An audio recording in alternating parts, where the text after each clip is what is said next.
People called him R. He manipulated my gullible mind with money, power, and cars. He gave me a taste of such a life, placing before me everything I could ever want. I spent the money like an idiot, buying anything I could flaunt. After a couple weeks, my pockets had become empty and money was not going to be given to me. I had to earn it like a working man. At the age 13, I joined R's crew, and he sent me to sell all around San Diego County. A few days a week, the crew would hang out at R's house. A 36-year-old man with a child army behind him. R would collect our profits, dispersing a small sum that was insulting considering where the fuck we had been. I brought back $300 from the past 2 days of selling and walked out with 45 of it. I didn't like parties, or socializing for that matter. I couldn't stand the sight of silly drunks and having to hear them blather on about things that didn't matter. Hey, yo, Ghost! Stay a while, R said to me.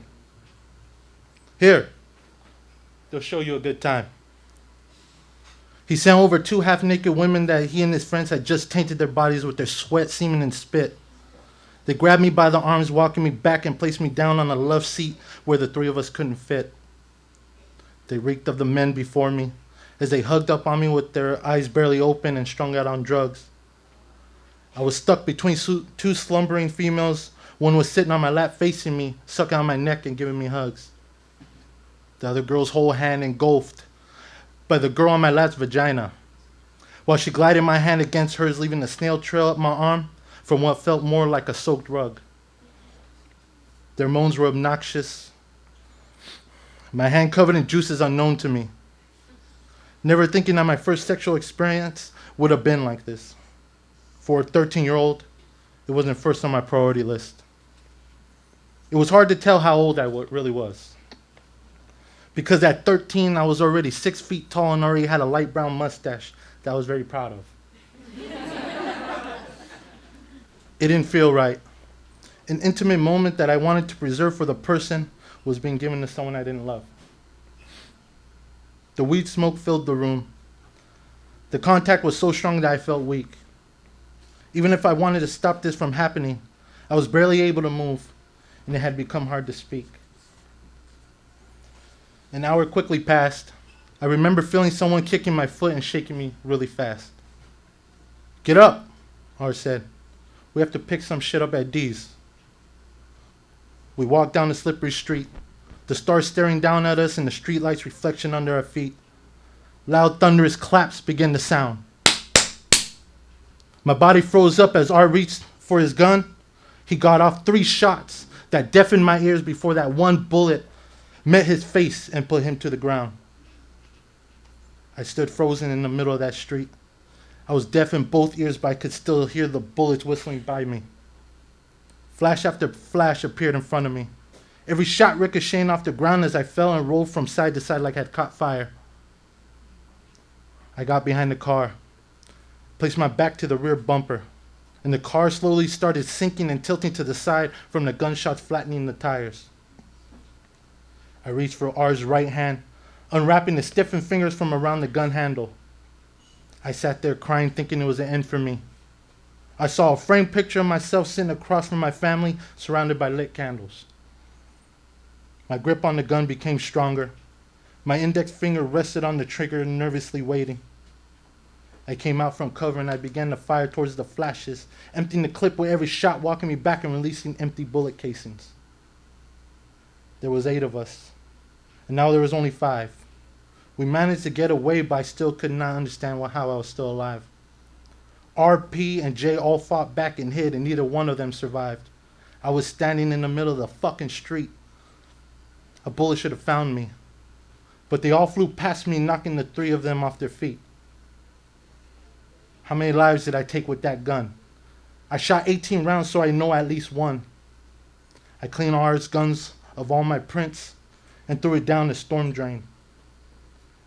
I now have blood on my hands, and now they are permanently stained. It had been 4 years since R died, and now I answered to D. I thought that when R died, I finally was free. I had many contacts, and I made them far too much money for them to ever let me leave. I was a slave to another man, stuck in a life I wish I could rewind back to when I was 13 to avoid ever taking that vow. I needed to find a way out, but I didn't know how. At the age of 17, good grades and outgoing personality had become my concealer, hiding away the blemishes that formed as I lived a miserable life of a drug dealer. I isolated myself from everyone that I loved. My mother only seen me once in her last 3 months on earth, as she now stares down at me in embarrassment from above. I stayed away from my family, never exposing where they lived, as my paranoia had taken over me. I knew that the further I was from them, the safer they would be. I stayed close to D. I needed him to trust me because I didn't want to become one of those faces I used to see. They would dispose of you if they found someone better, so I had to be the best. I had to become a disease and infect everything around me until I was the last man standing and they were all laid to rest. I had survived for 10 years since the day Art gave me my new name. I deserted the gang when I was 20 years old, but I was still stuck in a never-ending game. I stayed in Los Angeles for some time, bouncing around to different motels, barricading the door with everything in the room. I sat right under the window as I cooked that heroin in that spoon. I pulled the plunger back, filling the syringe to a random dose that will keep me from going insane. I shoved that needle in my arm, butchering it in the process as I was so desperately looking to make contact with a vein. When I was high, that was the only moment I felt free.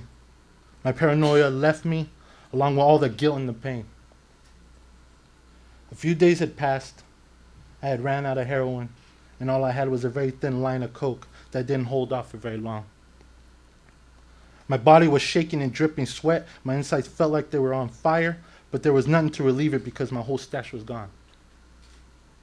I started hearing my phone ring every 5 to 10 minutes. Dee called a few times before, wondering where I was. Never answering, I would listen to every voicemail until they had finished. I knew he would be looking for me, but every phone call I answered after that was nothing but silence on the other side. Those phone calls caused my paranoia to heighten until I had completely lost my mind. I went out that night, searching for anybody who would sell to me. I did not have enough money to purchase heroin, even at its smallest quantity. After almost an hour of wandering the streets, some lunatic came up behind me and stuck my thigh with his knife. He snatched my wallet from my back pocket with his left hand as he tried pulling the knife back out with his right. I released his grip from the knife. As I fell forward, I managed to wiggle the knife out of my leg, afterwards quickly swinging and slicing his arm. He fled the scene shortly after. I lied on the sidewalk in relief that I managed to avoid any more harm. I took off one of my shirts and I tied it around the wound to slow the bleeding. I spent over the week in that hospital. They stitched up my leg and prepared me for my withdrawal. I slept with that knife that penetrated my leg under my pillow and my phone close by, in case someone felt like paying me a visit or maybe even call. After my stay in the hospital, I made my way back to San Diego, where now I have been for the past 5.5 years. I didn't want to run anymore. This time, I was going to confront my fears. For so long, I have lived a lonely life because I didn't want anyone getting hurt because of my stupidity. I had broken a vow that a brainwashed child promised to grown men, forcing them to become responsible for things beyond his capabilities. I pushed my family away and everything else I had come into my life. This time around, I'm going to be selfish, and I will hold on tight to those precious to me instead of that knife. R&D stripped me of 10 years that I can never get back, but I have learned to forgive. I don't know what the future holds for me, but for now, I'm just going to live. Thank you.